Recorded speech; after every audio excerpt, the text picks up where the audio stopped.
Hey, what's going on, everybody? This is Eric G. I'm back with another episode of Tune In My 636. And this episode is going to be talking about the header preparation for installing the Bazzaz Z-AFM. As you can see, my bike has been completely stripped of the plastics in the front. The radiator has been taken down, not completely removed, because I really didn't feel the need to completely take it off. Just needed enough room to get the headers out. But this was mainly done so that I could get an O2 bung welded onto the headers. And this process took a little bit longer than I thought it would, but it wasn't too bad. One word of advice: if you are planning on putting an O2 bung on your headers, please be aware that this flat spot is the furthest point you can go before you reach the catalytic converters. So unless you are planning on gutting your cats, then you may want to go ahead and put your O2 bung on this flat spot.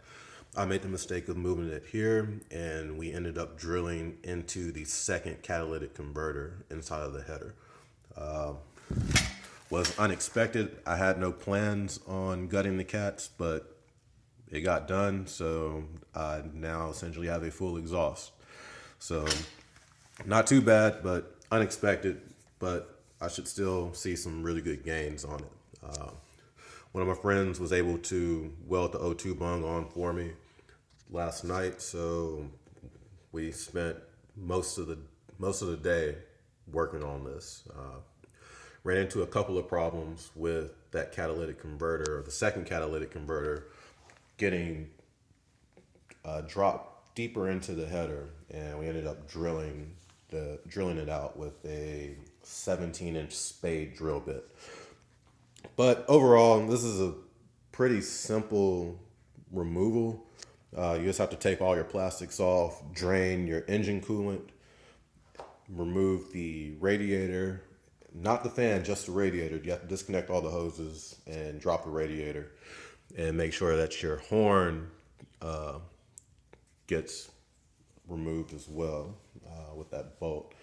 And that is pretty much it. And these little guys right here are the header gaskets. I would also recommend replacing them if you have some miles on your bike. They're not that expensive. They're about $6.50 a piece from the dealership, so you can get them for about $30 total.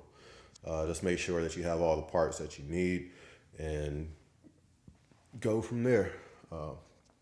But that's going to be it for this episode. It's really quick.